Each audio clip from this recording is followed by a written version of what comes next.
Credit card.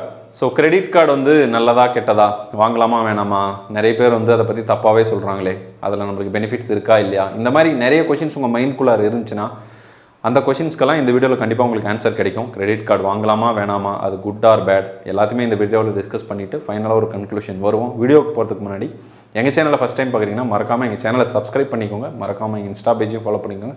Let's go into the video. So before going to see credit card is good or bad, first credit கார்டுனா என்னென்னு பார்ப்போம். Credit கார்டுன்னு என்னென்னு பார்த்தீங்கன்னா ஒரு certain credit facility bank உங்களுக்கு கொடுத்துருவாங்க. So அதை வச்சு நீங்கள் ஒரு கூட்ஸோ சர்வீசஸோ வாங்கிக்கலாம். ஈவன் நீங்கள் கேஷாக கூட எடுக்கலாம். பட் கேஷ் எடுக்கிறதுல சில டேர்ம்ஸ் அண்ட் கண்டிஷன்ஸ் இருக்குது, அதை நம்ம டிஸ்கஸ் பண்ணுவோம். ஸோ இதுதான் கிரெடிட் கார்டோட meaning in simple terms. So will see the difference between debit card and credit card. Debit கார்டுன்னு என்னென்னு பார்த்தீங்கன்னா அது உங்களோட அக்கௌண்ட்டோட டேக் ஆகிருக்கும். லைக் டெபிட் கார்டை வச்சு உங்கள் அக்கௌண்ட்டில் எவ்வளோ பணம் இருக்கோ அதை நீங்கள் யூஸ் பண்ணிக்கலாம். பட் கிரெடிட் கார்டுன்னு என்னென்னு பார்த்தீங்கன்னா that is a revolving credit. என்ன ஆகும்னா உங்களுக்கு ஒரு சர்டன் கிரெடிட் லிமிட் கொடுத்துருவாங்க. சப்போஸ் ஒரு 1 lakh கிரெடிட் லிமிட் கொடுத்துருவாங்க. உங்களுக்கு எப்போ தேவைப்படுதோ அதை நீங்கள் யூஸ் பண்ணிக்கலாம். ஸோ டெபிட் கார்டை வச்சு உங்களால் வந்து இதை கிரியேட் பண்ண முடியாது, லைக் உங்களோட கிரெடிட் ஸ்கோரை இன்க்ரீஸ் பண்ண முடியாது. பட் கிரெடிட் கார்டை வச்சுட்டு உங்களோட கிரெடிட் ஸ்கோரை இன்க்ரீஸ் பண்ணலாம். கிரெடிட் கார்ட்ஸோட பெனிஃபிட்ஸ் ப்ளஸ் அதோட டிஸ்அட்வான்டேஜஸ் சொல்ல போகிறேன். எண்ட் ஆஃப் த வீடியோ நீங்களே டிசைட் பண்ணிக்கோங்க credit cards are good or பேடுன்ட்டு. So first let's see the benefits. So credit கார்ட்ஸோட ஃபஸ்ட் பெனிஃபிட் என்னென்னு பார்த்தீங்கன்னா உங்களுக்கு 45 days of free interest free amount கொடுத்துருவாங்க. இன்கேஸ் நீங்கள் ஒரு ஃபோன் வாங்குறீங்கன்னா லைக் அந்த டியூ டேட் முடிஞ்ச உடனே நீங்கள் வாங்குறீங்கன்னா 45 days டைம் உங்களுக்கு கிடைக்கும் திரும்ப பே பண்ணுறதுக்கு. ஸோ மேக்ஸிமம் 45 days நீங்கள் வந்து வாங்குற டேட்டை பொறுத்து. ஸோ அந்த 45 daysக்கு உங்களுக்கு இன்ட்ரெஸ்ட் சேவ் ஆகுது. அதேமாதிரி நீங்கள் ஒரு ப்ராடக்ட் வாங்கணும்னா சேலரி வரதுக்கு முன்னாடியே வாங்கிக்கலாம், சேலரி வந்த அப்புறம் கட்டிக்கலாம். ஸோ இது ஒரு மேஜர் பெனிஃபிட். அப்புறம் கிரெடிட் கார்ட்ஸில் பார்த்தீங்கன்னா நிறைய ஆஃபர்ஸ் கொடுப்பாங்க கம்பேர் டு டெபிட் கார்ட்ஸ். ஏன்னா கிரெடிட் கார்ட்ஸில் தான் உங்களுக்கு நிறைய பெனிஃபிட்ஸ் இருக்குது. லைக் பேங்க்ஸ்க்கெல்லாம் வந்து கிரெடிட் ஃபெசிலிட்டியை வச்சு நிறைய இன்கம் பார்க்குறாங்க. ஸோ அவங்க வந்து நிறைய பெனிஃபிட்ஸ் கிரெடிட் கார்டு யூசர்ஸ் கொடுக்குறாங்க. ஸோ அதை நீங்கள் வைஸாக யூஸ் பண்ணணும். லைக் மூவி ஆஃபர்ஸ் கொடுக்குறாங்க, ஈவன் நீங்கள் ஃபியூவல் சர்சேஜ் வேஃபர் கொடுப்பாங்க. இந்த மாதிரி நிறைய பெனிஃபிட்ஸ் இருக்குது. ஸோ ஒவ்வொரு கார்டுக்கும் ஒரு ஆஃபர் இருக்கும். ஸோ அந்த ஆஃபர்ஸ் நீங்கள் யூஸ் பண்ணிங்கன்னா லைக் உங்களுக்கு பெனிஃபிட் தான். ஸோ அதை நீங்கள் வந்து கரெக்ட் டைம்குள்ளே கட்டிட்டிங்கன்னா உங்களுக்கு எந்த ஒரு இன்ட்ரெஸ்ட்டும் வராது. So you can use that offers. So credit கார்டோட இன்னொரு பெனிஃபிட் என்னென்னு பார்த்தீங்கன்னா நீங்கள் ஃப்ரீக்வெண்ட் ட்ராவலராக இருப்பீங்க. லைக் வந்து நீங்கள் லைக் நிறைய டைம் ஏர்போர்ட்டுக்கு போவீங்க, நிறைய ஃப்ரீக்வெண்ட் விசிட்ஸ் பண்ணுறீங்கன்னா நீங்கள் ஏர்போர்ட் லான்ச் யூஸ் பண்ணலாம். ஏர்போர்ட் லான்ச் வந்து நிறைய கிரெடிட் கார்ட்ஸ் வந்து குவார்ட்டர்லி 2 times ஃப்ரீ கொடுப்பாங்க. ஸோ இயர்லி 8 times கொடுப்பாங்க. ஸோ நீங்கள் ஒரு 2-3 கிரெடிட் கார்டு வச்சுருந்தீங்கன்னா நீங்கள் போகும்போதெல்லாம் யூஸ் பண்ணிக்கலாம். ஸோ ஃப்ரீக்வெண்ட் ட்ராவலர்ஸ்க்கு credit card is really good. So இந்த மாதிரி சில பெனிஃபிட்ஸ் எல்லாம் கிரெடிட் கார்டில் இருக்குது. லைக் வந்து நீங்கள் எமர்ஜென்சிக்கு ஹாஸ்பிட்டலைசேஷனுக்கு வந்து கிரெடிட் கார்ட்ஸ் யூஸ் பண்ணிக்கலாம். மோஸ்ட் ஆஃப் த ஹாஸ்பிட்டல்ஸில் கிரெடிட் கார்ட்ஸ் அக்செப்ட் பண்ணிக்கிறாங்க. சப்போஸ் நீங்கள் ஒரு எமர்ஜென்சி வந்துருச்சு, யார்கிட்டையும் போய் அர்ஜென்ட்டுக்கு பணம் கேட்டுட்டு இருக்க தேவையில்லை. லைக் ஃப்ரெண்ட்ஸ்கிட்டயோ ரிலேட்டிவ்ஸ்கிட்டயோ கேட்டுட்டு இருக்க தேவையில்லை. நீங்கள் கிரெடிட் கார்டு யூஸ் பண்ணிட்டு சேலரி வரும்போது அது கட்டிக்கலாம், இல்லை வந்து வித்தின் a month அது கட்டிக்கலாம். ஸோ அந்த ஃபெசிலிட்டி உங்களுக்கு இருக்குது.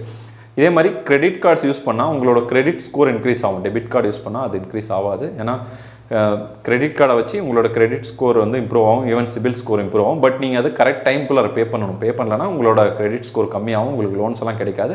பட் உங்கள் கிரெடிட் ஸ்கோரை இம்ப்ரூவ் பண்ணணும்னா credit card is a good option. So நம்ம பெனிஃபிட்ஸை பார்த்தோம். ஸோ இப்போ டிஸ்அட்வான்டேஜஸை பார்ப்போம், என்னென்ன ப்ராப்ளம்ஸ் கிரெடிட் கார்ட்ஸ்னால வரும்ட்டு. நீங்கள் கிரெடிட் கார்டு இருக்குன்றதுக்காக உங்களோட சேலரி வரதுக்கு முன்னாடி அந்த அமௌண்ட்டுக்கு அதிகமாக செலவு பண்ணுறது, அது definitely it is a bad. ஏன்னா நிறைய பேர் என்ன பண்ணுவாங்கன்னா யோசிக்கவே மாட்டாங்க நம்மளுக்கு எவ்வளோ சேலரி வருது, எவ்வளோ மேனேஜ் பண்ண முடியும் யோசிக்காமலே சும்மா எடுத்துகிட்டு போய் கிரெடிட் கார்டுன்றதுக்காக வாங்கி வச்சுட்டு சேலரிக்கு அதிகமாக வாங்கி வச்சுருவாங்க. லைக் அவங்க சேலரி வந்தாலும் பார்த்தாது, கடைசியில் கிரெடிட் கார்டு பில்லும் பே பண்ண முடியாது.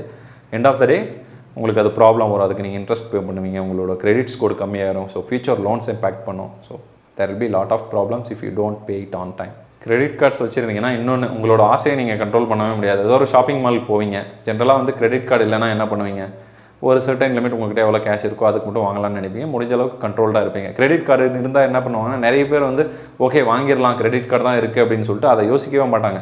ஸோ முன்னாடி சொன்ன மாதிரி தான். So you should plan it. Credit கார்டை வைஸாக யூஸ் பண்ணணும், இல்லைனா you will definitely be in a problem. அதே மாதிரி கிரெடிட் கார்ட்ஸ் வந்து ஒவ்வொரு கார்டுக்கும் ஒரு ஆஃபர் இருக்கும். ஸோ நிறைய பேங்க்ஸ்லேருந்து கால் பண்ணுவாங்க. அதுக்கிட்ட எல்லா கிரெடிட் கார்டும் வாங்கி வச்சிடுறது, லைக் ஆஃபர் கிடைக்குன்றதுக்காக எல்லா கிரெடிட் கார்டும் வாங்கி வச்சுட்டா என்ன ஆகும்னா எல்லா கிரெடிட் கார்ட்ஸ்க்கும் பார்த்தீங்கன்னா ஆனுவல் சார்ஜ்னு ஒன்று போடுவாங்க. லைக் மினிமம் 500லேருந்து ஒரு 2000 வரைக்கும் இருக்கும், இல்லை அதுக்கு மேலேயும் இருக்கலாம். ஸோ நிறைய கார்ட்ஸ் வாங்கினா என்ன ஆகும்னா நீங்கள் ஆனுவல் ஃபீஸே வந்து பார்த்தீங்கன்னா ஒரு பல்க் அமௌண்ட் பே பண்ணுவீங்க. ஸோ எண்ட் ஆஃப் த டே உங்களுக்கு அது ப்ராஃபிட் கிடைக்காது. ஸோ உங்களுக்கு யூஸ் ஆகிற கார்ட்ஸ் லைக் 1 or 2 வாங்கிக்கோங்க. நிறைய கிரெடிட் கார்ட்ஸ் வாங்கி வைக்காதீங்க. Definitely that will be bad. இன்னொன்று, நம்ம credit card bad record maintain பண்ணணும். லைக் எடுத்த பணத்தை கரெக்டாக கட்டல, இல்லை வந்து நிறைய இன்ட்ரெஸ்ட் போட்டு கட்டிட்டு இருக்கோம்னா definitely it will affect your credit score. Already சொன்னது தான். ஸோ உங்களுக்கு எந்த லோன்ஸும் கிடைக்காம போயிடும், லைக் வெஹிக்கிள் லோனோ, கார் லோனோ, ஹோம் லோனோ எதுவுமே கிடைக்காது. ஸோ கிரெடிட் கார்டு வாங்கினா you should be very careful in maintaining your credit score. இன்னொரு இது கொஞ்சம் ஃபன்னான விஷயம் தான். நம்ம கிரெடிட் கார்டு வச்சுட்டு இருந்தால் நம்ம ஃப்ரெண்ட்ஸ் சர்க்கிள்லேருந்தோ யாரோ வந்து மச்சான் நீ கிரெடிட் கார்டு தானே வச்சிருக்க அப்படின்னு அவங்க பர்ச்சேஸ்க்கெல்லாம் வாங்கி யூஸ் பண்ண ஆரம்பிப்பாங்க. அப்போ என்ன ஆகுனா, சப்போஸ் அவங்க கரெக்டாக பே பண்ணிட்டாங்களும் சரி, இல்லைனா அவங்க கொடுக்கலன்னா அதுக்கு நீங்கள் பே பண்ணணும், இல்லை பே பண்ணலன்னா அதுவும் அந்த பெனால்ட்டியும் உங்கள் தலையில் தான் விழும். ப்ளஸ் உங்களோட கிரெடிட் ஸ்கோர் தான் இம்பாக்ட் ஆகும். ஸோ கிரெடிட் கார்டு வச்சுட்டு இருந்து அதை நிறைய பேருக்கு கொடுக்குறதா இருந்தால் நீங்கள் யோசிச்சுட்டு கொடுக்கணும். ஏன்னா it will impact your credit score. இது எப்படி சொல்கிறேன்னா, இது நிறைய பேர் பண்ணுற விஷயம் டே டு டே, அதனால தான் நான் உங்களுக்கு சொல்கிறேன். ஸோ நான் உங்களுக்கு என்னென்ன பெனிஃபிட்ஸ் இருக்குன்னு சொல்லிட்டேன், அதே மாதிரி என்னென்ன டிஸ்அட்வான்டேஜஸ் இருக்குன்னு சொல்லிட்டேன். ஸோ இப்போ நீங்கள் டிசைட் பண்ணுங்கள், it is good or bad. நான் என்ன சொல்லுவேன்னா, if you use it wisely it is very good, if you don't use it wisely it is definitely bad. So நீங்கள் யோசித்து முடிவெடுத்துக்கோங்க. ஸோ உங்களுக்கு ஏதாவது கமெண்ட்ஸ் இருந்துச்சுன்னா கமெண்ட் செக்ஷனில் கமெண்ட் பண்ணுங்கள். இந்த வீடியோ பிடிச்சிருந்துச்சுன்னா மறக்காமல் லைக் பண்ணுங்கள், சப்ஸ்கிரைப் பண்ணுங்கள், மறக்காமல் இந்த பெல் ஐக்கான் அழுத்திக்கோங்க. Bye from நாடோடிஸ்.